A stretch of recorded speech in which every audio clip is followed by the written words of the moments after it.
हाँ, परमात्मा तख्त पर विराजमान है, सिंहासन पर विराजमान है, मनुष्य दृश्य अपने ही उनिहार है, अपना सृजनहार। महापुरुषों ने जिनको भगवान मिले हैं, जिन महापुरुषों के हृदय कर दास नाम गिनाता है, उनके शुभ नाम आपको सुनाता है। फिर सुना देता हूं, क्योंकि महापुरुषों के नाम लेने से पुण्य लगते हैं। आदरणीय मुल्कदास साहिब जी को, आदरणीय धर्मदास साहिब जी को, आदरणीय मुल्कदास साहिब जी को, आदरणीय नानक साहिब जी को, सिख धर्म के प्रवर्तक को, आदरणीय दादू साहिब जी को, आदरणीय गरीबदास साहिब जी गांव छुडानी जिला झज्जर हरियाणा वाले को, आदरणीय गीसा दास साहिब जी गांव खेखड़ा जिला बागपत हो गया है उत्तर प्रदेश वाले को, आदरणीय स्वामी रामानंद जी काशी के पंडित ब्राह्मण थे, विद्वान कहलाते थे। परमात्मा उनको मेरे सचखंड दिखाया, फिर वापस छोड़ा। इन सभी महापुरुषों को परमात्मा ऐसे ही मिले हैं जैसे उनके गुण हैं, उनको आकर मिलते हैं और फिर उन अपने से परिचित करा करके जहां परमात्मा रहते हैं उस सारी व्यवस्था को दिखा करके फिर वापस छोड़ते हैं बॉडी में, ताकि ये मेरे गवाह बने, एफिडेविट लिख देंगे कि कैसा है भगवान। तो आदरणीय गरीबदास साहिब जी ने कहा कि हमरे ही उनिहार है अपना सृजनहार। उनिहार माने हमारे जैसी उसकी आकृति है, ऐसा उनका आकार है अपने सृजनहार का। तो इस प्रकार वो परमात्मा मनुष्य दृश्य है। वहां एक बहुत बड़ा गुम्बद बना हुआ है, मंदिर नुमा।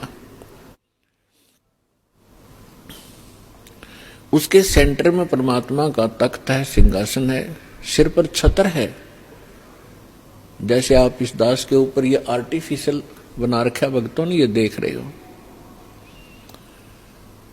और परमात्मा का वहां प्रकाश जो पूरे शरीर का बहुत ज्यादा है। उस परमात्मा के एक रोम माने बाल, एक रोम कहो या रोमकूप कहो, क्योंकि शरीर से ही उनकी बॉडी से ही प्रकाश निकल रहा है, झलक रहा है, उसी से उसके रोम यानी बाल प्रकाशित हो रहे हैं। करोड़ सूर्य मिला दे, करोड़ चंद्रमा,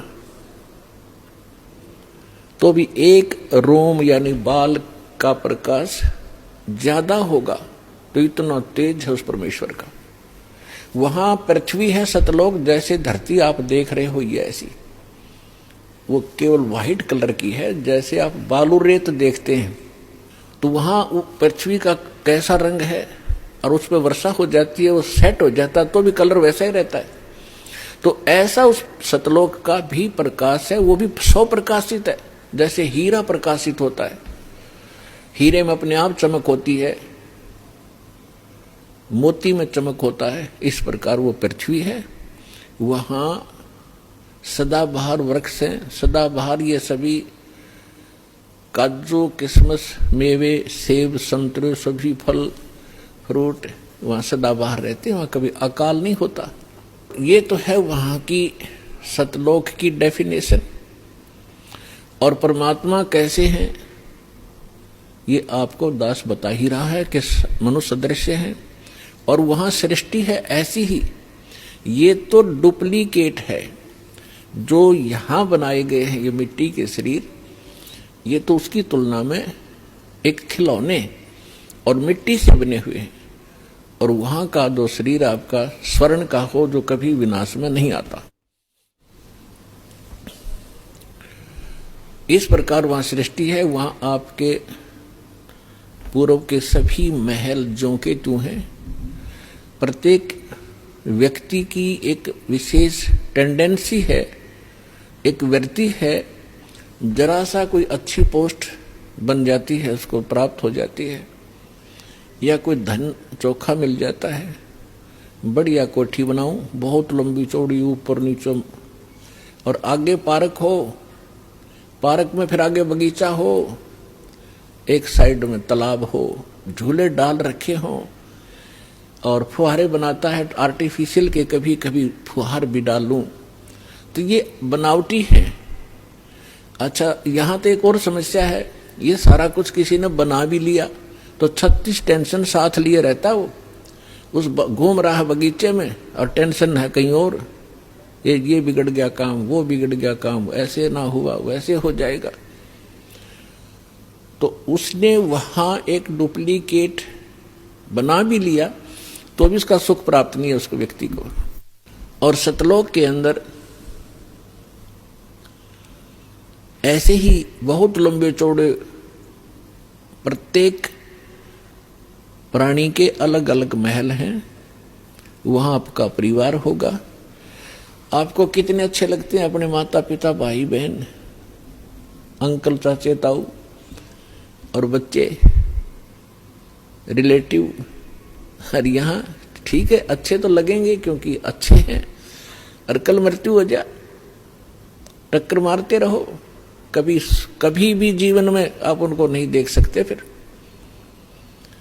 तो ये अच्छा लगते हुए भी व्यर्थ है, और वहां जाओगे आपके सारे सुख होंगे, वहां कभी मृत्यु नहीं होगी।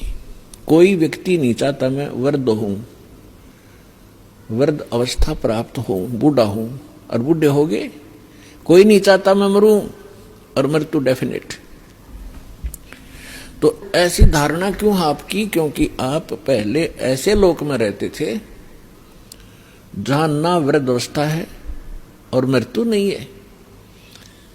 वहां ये 5 तत्वों का बना हुआ पुतला नहीं है, इसमें कभी बीपी हाई है, कभी लो है, कभी राग खींच रहा है, कभी द्वेष। राग द्वेष वहां होता है जहां समानता नहीं होती, और वहां समानता है एक परमात्मा को छोड़कर। सबके एक जैसे बॉडी हैं, एक जैसा सबके महल हैं, एक जैसा खान पान है, कोई उसमें अंतर नहीं और कोई अभाव नहीं किसी वस्तु का। तो राग द्वेष और इस तरह के जो रोग होते हैं ये किसी त्रुटि के कारण होते हैं। तो आप जी उस स्थान को छोड़कर गलती से यहां आ चुके हो, और यहां आपका कोई ठिकाना नहीं।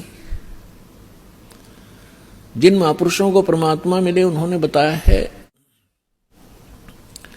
आगे गए ना बावड़े, बावड़े माने वापस नहीं आए। पहले जो चले गए उन्होंने आकर बताया नहीं हमारे साथ क्या बीती, और रहते भी सब जाही, बिन साहेब की बंदगी कहीं ठोर ठिकाना नहीं।